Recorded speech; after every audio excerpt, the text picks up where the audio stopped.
I see 20 or 30 girls come in here every day. From small towns with big dreams. Some girls crack under the pressure.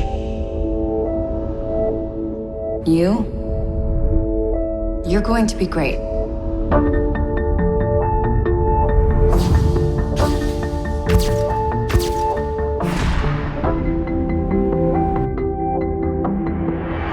What's it feel like to walk into a room? It's like in the middle of winter. You're the sun.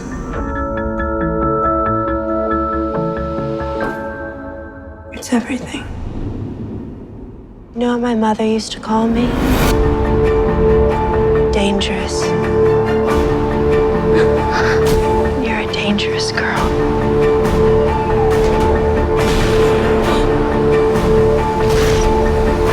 She was right. I am dangerous.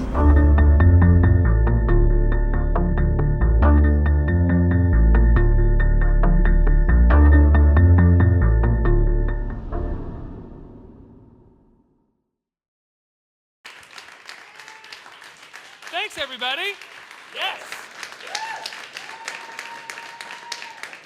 Guys, congratulations on this movie. It's stunning. It's absolutely beautiful, horrifying, violent, thrilling. It's everything I expect from one of your movies. Thanks for making another one. Well, you're very welcome. It was for me. Actually, it was for Liv. You dedicated it to your wife at the end of the film, correct? That's correct. Why is that? Because I think that she was the inspiration or the idea to make a movie like this. Because 2 years ago, I woke up, realized I wasn't born beautiful. My wife was. I'll make a horror movie about it. Now, Elle is in many ways the muse for this film in the way that Ryan was maybe the muse for Drive and Only God Forgives. And you're incredible at creating myths, I think, about how you attract the stars for your movies. The story with Ryan goes that you were sick on American pain medication. You got in the car and cried horrifically in front of him, and he said, "Fine, I'll do the movie. Let's go." So how did it go for you, Elle? How did Nicolas get you into? Did he cry for you? Did he freak out? He didn't cry. I walked into his house and there were princess clothes everywhere, and Frozen Let It Go was like playing, and because he has his two little girls, and so they walked out and his wife, and so I realized, okay, like the king of masculinity and blood and violence has a feminine side. And then he went on to ask me, "Do you think you're beautiful?" And I was very uncomfortable by the question because, you know, he had explained what the story was about, because all I had heard was that Nick was doing a movie set in the fashion world with a teenage girl as the lead, which was very surprising, you know, with with Nick. And then he explained the story, and then he asked me, "Do you think you're beautiful?" And your response was? I mean, Fuck yeah. that's a tough question to respond to, though, because you don't want to seem arrogant, but at the same time, if you don't want to seem like you're too self-deprecating. Right, that's kind of what the movie's about, because it's like, oh, if I say, I mean, I laughed and then I did say yes. But it's like there's a way, because we teach each other, you're supposed to love yourself and you are supposed to think that you're beautiful, but then also people take it that you're an extreme narcissist. So I guess it's a fine line. Nick, I think it's interesting that you bring up his feminine side. Many people have called your movies macho, but I've always seen them as depictions or criticisms of masculinity and trying to understand masculinity. Do you think you're misunderstood as a filmmaker because you're interested in where violence comes from and how violence can be born out of masculinity in a lot of ways? Well, I think the best way to answer that is to say that the more feminine violent is, the more reactionary it becomes. It's like sexualizing it. And in a way, the more masculine you want to be, the more feminine you have to become. It's like, I believe there's a 16-year-old girl inside every man. Absolutely. I'm going to follow up really fast. What made you laugh at the question of possibly being misunderstood? Well, because it's one of those things that if I'm supposed to answer that correctly, I would sound like such an asshole. Maybe I was setting you up to be. Abbey, how did you get involved in the film? And you have a long modeling background. You've been modeling for quite some time. Were you curious how he was going to depict the world of fashion? Did you worry that he was going to depict it in a negative way? I mean, Nick was really open to having a dialogue about and a discussion about certain elements in the film and seeing how we could make them more realistic and true to the industry, which was. And he told me that as soon as I met him, which was important to me, because when I read the script, it was important to me that it was done righteously for the industry, and Nick was really into that idea. So I knew from the beginning when I met him that wasn't going to be a problem. But my audition process was pretty standard. It wasn't like Weird Like Elle's. I did a kind. I didn't put you in a room and put you on the spot about whether or not you think you're beautiful? I don't know if he asked me. He probably asked me that. I probably said, like, yeah. A couple years ago, I think you had done an interview where you said you were making a film about the fashion world, something like a brief synopsis, almost a log line for whoever was interviewing you at the time. But from what I expected from when I read that, the film is much different. And you have a process whereas you have this idea, you write the script, and you get on set daily and sort of change things and move things around. How different is the film now through all the stages from when you first sort of imagined it and started writing it? Well, the first time I ever... Hold on, wait, what is that? Why I got something. at me? The first time that I ever thought of it was with Christina Hendricks in a restaurant in LA, because I said I would like to do a horror film with women, and she asked, what's it going to be about? And I said, I don't know, but there's going to be a lot of blood and high heels. And then I started doing some fashion campaigns, and I really enjoyed that world. I thought it was very interesting. A lot of glamour, humor. And so I said, my God, this is a great backdrop. But again, we're not here to make a documentary about fashion or models because there's so much television that deals with that. We wanted to make, Elle and I, a film about beauty and the obsession of beauty. And fashion was just the right backdrop to place it in, because that's the ultimate world of this obsession that in a way reflects our culture. So where beauty can be very shallow theme, it's also very complex. And I think it was trying to maneuver against that. The filmmaking itself, just the cinematography and the way it's cut together and the music is incredibly beautiful.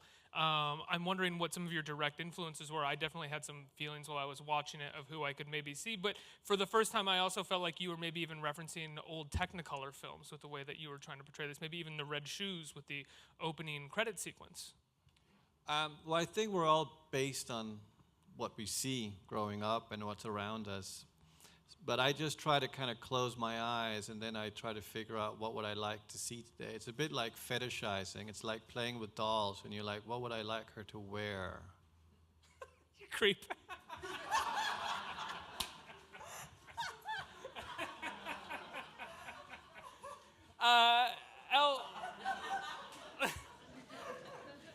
Elle, Being the doll. Elle, did you know when you got on set and you started working with Nicolas that things were going to change day to day and that it was going to be such a flexible environment? You said, I think in some interviews as well, that a lot of it was like, well, what do you feel like shooting today? How do you feel like working? Let's figure this out together. Yeah, we'd had a lot of discussions before we kind of started filming, and Nick told me that that's kind of how it was going to be, and I got the sense of that it was a collaboration unlike I've ever really experienced before. We filmed in chronological order, and everything was in sequence, which Nick's done with every film that he's done, and I've never done that, but it was very helpful for my character because of her transformation. To have it in sequence, you could kind of pinpoint each, like her next step, and because of the way it was shot, things that happened yesterday, okay, because that happened yesterday, today we can't do the scene that we have planned. We have to create something else.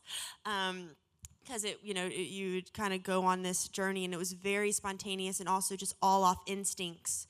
And I felt very the most free that I'd really felt on a set, but also, you know, having Nick's vision, we're like, okay, I don't. It was nice to work so closely like a team. Narratively, the film feels somewhat akin to Only God Forgives in regards to where it goes near the ending in how symbolic you get in telling the story. I'm curious, did you as actors ever sort of request interpretation from Nick or what he felt those symbols meant at the end of the film? Did you feel like you guys were always on the same page? Without giving anything away, obviously. Well, Abbey had a lot of questions. Nick doesn't. It's kind of you're offered an idea or a suggestion, and you're asked if you ask what it means, or if you ask like how it relates to your character or what you should do with it. He's like, well, what do you think? And then you have to spend the time to work it out. And whatever conclusion you've come up with, he's probably thought about it, that and some. So he does this he has a really interesting way of working where it's like, he doesn't just give up an answer. You have to look for it, and you usually end up in the same place.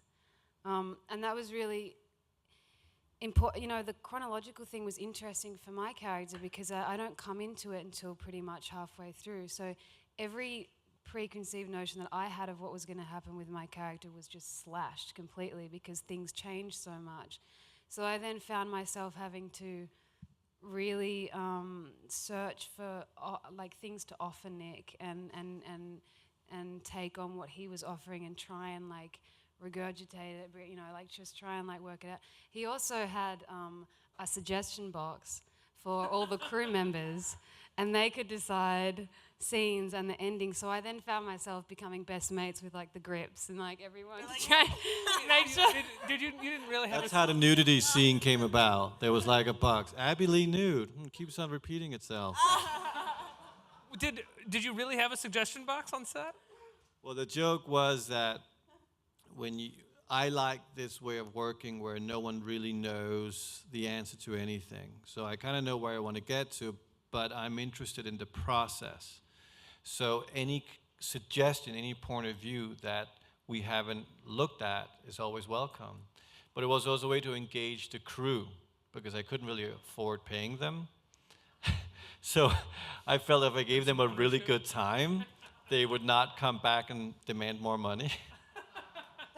When did you realize in your career that that is how you work best? That is how you are most comfortable working? I mean, and I think that even in regards to the endings of some of your earlier films, which are very literal narrative endings, and now with these sort of symbolic idea endings, that seems to be about something that you've learned about how you work in the midst of your career. Well, I guess it really started with Bronson, you know, when I started making films about heightened reality. And it kind of went into Valhalla Rising and Drive and Only God Forgives and now this. And I very much enjoy that process. It's like, you know, it's the closest thing I'll ever get to painting since I'm colorblind. It's the closest thing I'll ever get to playing a piece of music because I can't play an instrument. It's the closest thing I'll ever get to act because I was terrible in acting school. Are you really colorblind? Yeah. This is like one of the most colorful films I've seen in a really long time. Every image is painted and beautiful. Well, it's because I can't see, I can only see contrast. Okay. So anything in between doesn't interest me. So it has to be colorful for me to understand it. Right. It's got to be very blatant and punchy. Interesting. 10% louder on everything.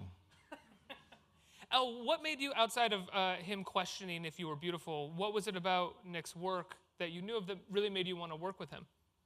Well, I was in South Africa before I even knew about the Neon Demon, and there was only like 2 channels on the TV, and one was Afrikaans, so I couldn't understand, and then the other one was a movie channel that only played Girl with the Dragon Tattoo and Drive, and those were the only 2 movies they played. So the Fincher's Girl? Yeah. Pretty awesome movie channel. So it's just like, would it be like come back home like, all right, drive again. All right, that's all, you know, only thing I could understand. So that was kind of my introduction to Nick in a way.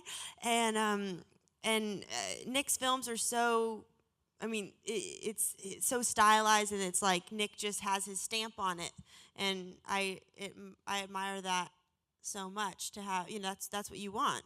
Someone to see your work as an artist and know that it's yours because you're unique and I wanted to be a part of that world. But I knew, I was like, he'll never do a movie with like a 16-year-old girl, and then he did. Duh.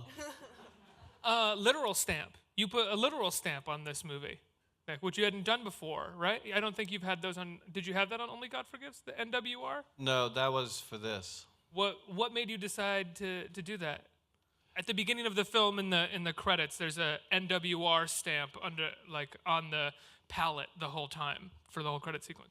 Well, it was taking this idea of how branding is used in our culture to kind of establish a base of obsession, and the idea that it becomes its own perfume ad by the end of the film.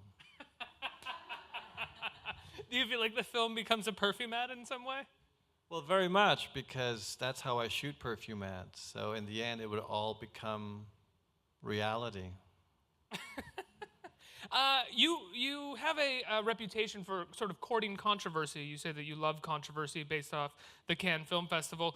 Do you ever worry that the controversy that you court limits the amount of sort of seriousness that people will apply to the themes and the actual incredible quality of your filmmaking? Well, I think first of all, I'm an entertainer. I'm here to entertain you. And you gotta have a lot of humor and a lot of absurdity and a lot of ego and a lot of self-indulgence and a lot of controversy to make that happen. So when we're at places like Cannes with this movie, you know, it was me and Elle, and we were like prom king, prom queen. It was Elle's prom, literally. But also that there's nothing more interesting when there is diversity, because it's actually very hard. It's very hard to do something that either people love or hate. And to me, I indulge in that, because that's when I feel alive. I feel that the experience becomes alive for everyone else. And it's like you feel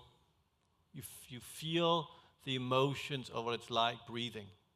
And I think that's the essence of creativity, is to react. Good and bad, I couldn't care less. I mean, what's good and bad in anything? Well, your Chinese dinner maybe, but not in this. This is about a reaction, because that's the future. The future of entertainment is not going to be based so much on what you do, but it's so much what you stand for. And I want to give that to my children, that singularity is an important part. It's the essence of wanting to create. Well, the future of entertainment, it seems, at least with movies, you bring up an interesting point, has always been a big reaction. You look back in the past, the history of cinema, the movies that were labeled as good, no one really cares that much about anymore, because they don't really give off that incredible of a reaction. Where if you look at Last Tango in Paris or something, which was very divisive when it came out, is now considered a classic, and everybody has to go watch it if they take a film history class, because it forces you to react. Do you like look towards work like that, or try to make your work in that sort of line? Well, if I try to make it, I would be a real asshole.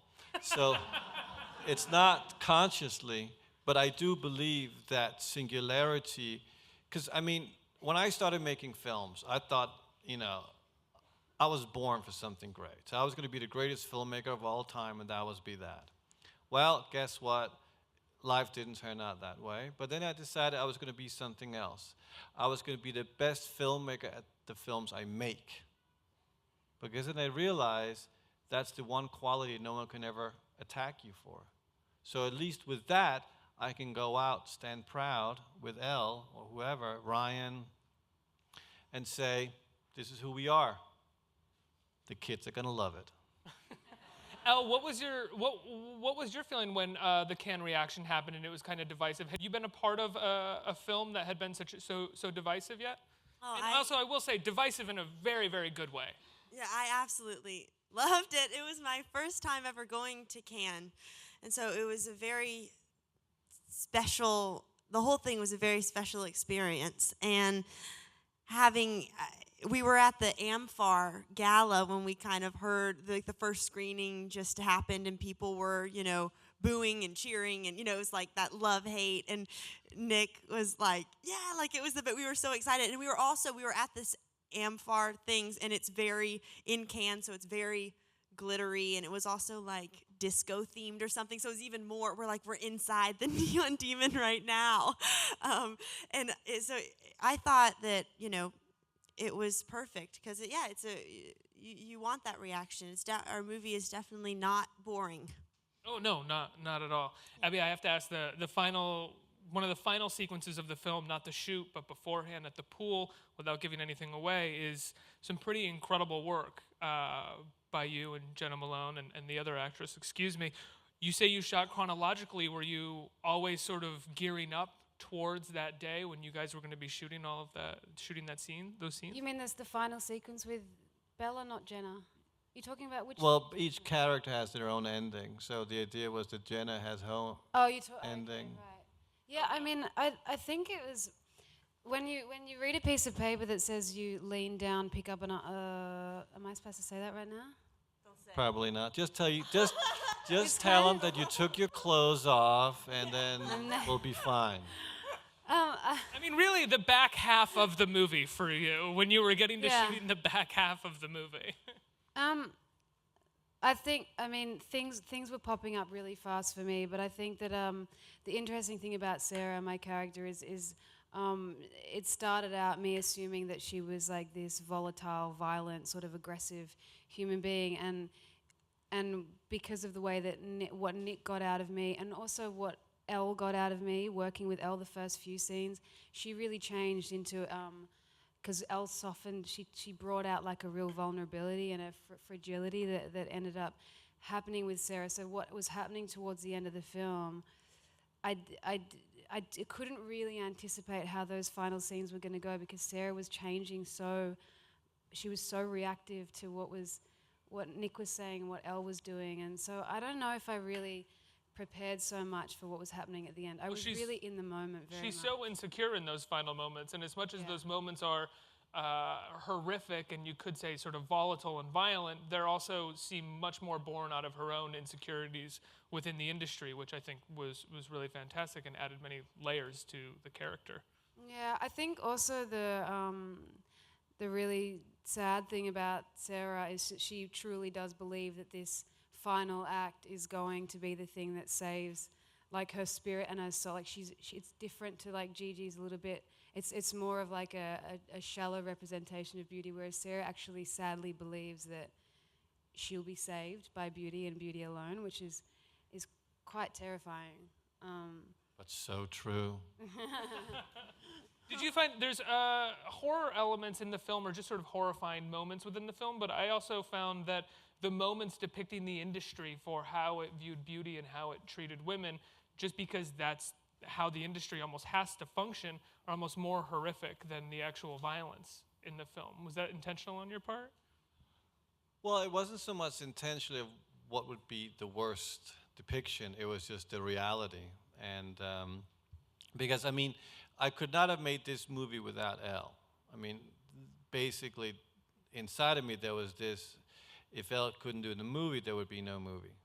So once she kind of agreed to do the film and we went on this journey together, it became an odyssey through these various interactions of the obsession of beauty. So at each scene had like a level. It's like a video game. You would go to the next level of the obsession. And a lot of that also, especially when we were dealing with the so-called fashion industry aspects of it, Abbey Lee was extremely helpful in every single detail to pinpoint things that I didn't know very much about, but needed to have accuracy in order to pick the larger scope, which is beauty. So it was very hard to put what is worse compared to the other thing. I think that the obsession with beauty is so enormous, and the longevity of beauty continues to shrink and shrink, and it's only becoming younger and younger. What's going to happen is pretty horrific. Well, there's something so interesting about sort of going up in front of a committee the way that your two characters do. Not a committee, two people who are judging you. Imagine if you're showing your film to two people and they say, that doesn't work, you didn't execute this, you didn't do that. It's work that you've worked on that people are criticizing, whereas if you're just being judged on your beauty, it's just feels like you at that point, because there's nothing that you can really do about what they're criticizing you for. It's just so, it's horrifying to be that. And Abbey, you've been a part of that world.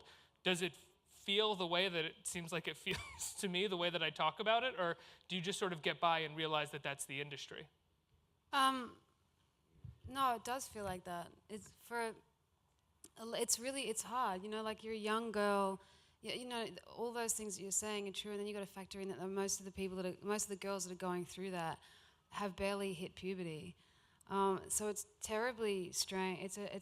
It's not a pleasant experience. That scene that you're talking about is real, and it happens on a daily basis. As a model, that's what you go through. I think that it makes you pretty tough, and you do have to get to a point as a professional where you realize that it's not. You have to find a way to remove yourself from it personally, or you're never going to be successful, because as much as it is personal, sometimes you're just not what they're looking for. Most of the, you know, it's kind of like you have to remove yourself from the judgment of your beauty for it to work, which is a bizarre thing.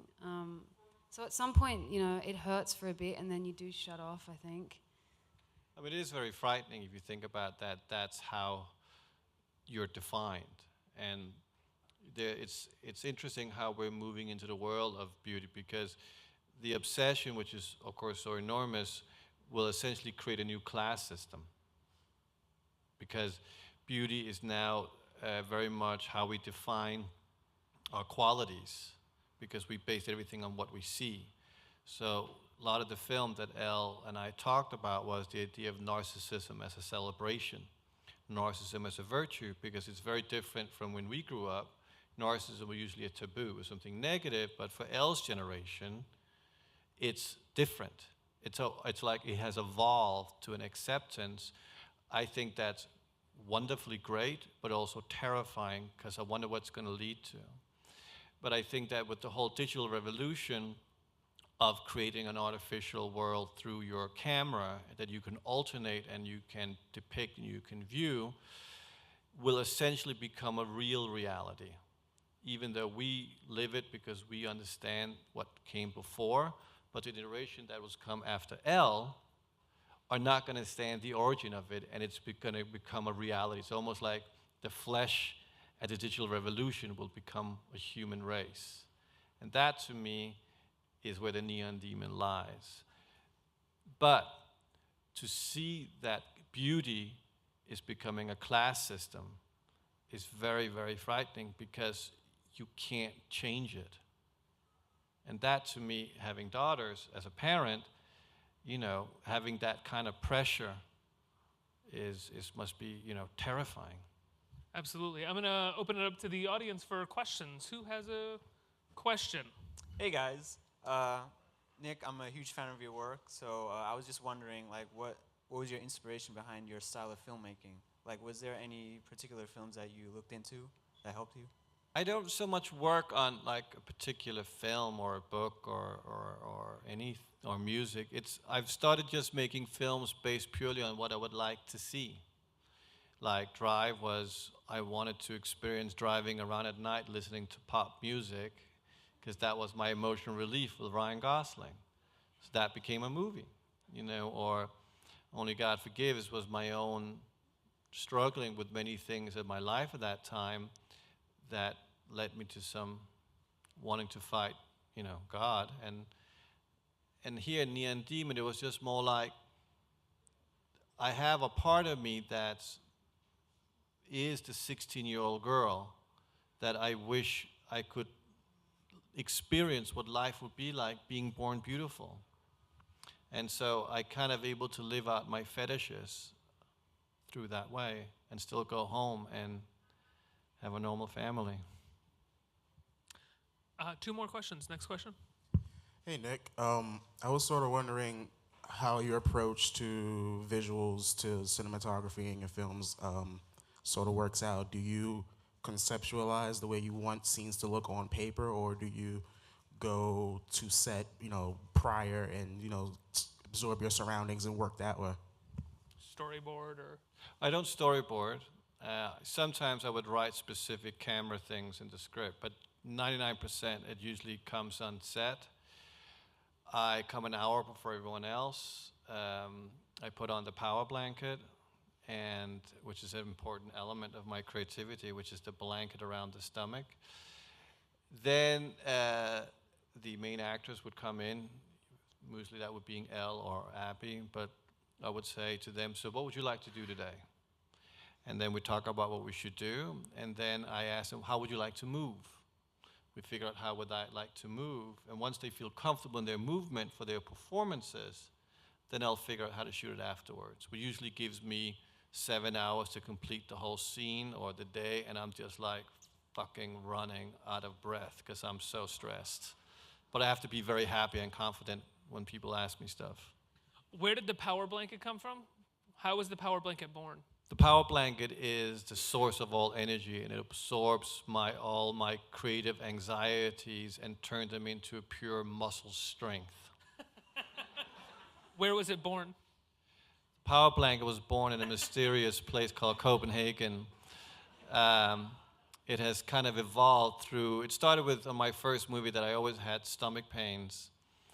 And my mother said, well, have something warm around your belly. And I did, and it helped. And then it became like a thing. And then it started becoming part of the process. And then the power blanket became essential. And the power blanket is something that it passes hands. So I give it to individual or select person after each process. Last question. Hi, Nick. Valhalla Rising and Drive particularly had a huge influence on me as a filmmaker.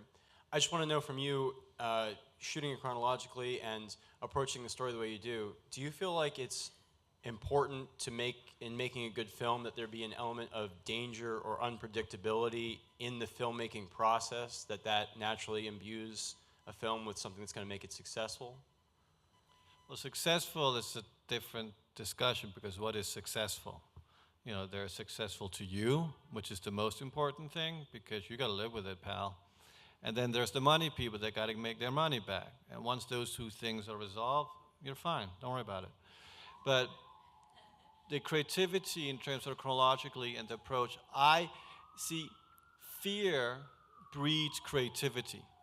I sincerely believe that the more frightened you are of it, the more you force yourself to seek what it could be. The more you force yourself to react instinctively. And the more instinctually, it's based on a matter of just movement, which is pure pleasure. It's a bit like an infant doing a drawing. It's purely based on the act of creativity. But you can't do that alone. It takes a whole team. Like, everyone has to be in on it. So, you know, it was something Elle and I had to kind of embrace together. And, you know, my goodness, she took over and we went to places we had never imagined. So we kind of create this mutation between us, which becomes very intimate. And for me, you know, there are many ways to make movies, but it's the only way for me. Elle, did you receive the power blanket when after production wrapped? Oh, Abby just asked me that. No, I didn't. Who received the power blanket? Are we allowed to know? Can't say. Confidential. Guy- I mean, Ryan got the past one. I know that. And the one who got this one here probably wants to remain nameless. Guys, when can people see the Neon Demon? Oh, wait, what was that? What was going on? When can people see the Neon Demon, guys? June 24. June 24th. That's this Friday. And everyone's going to go see it. It's amazing. Congratulations. Thank guys. you. Thank you. Thanks so much.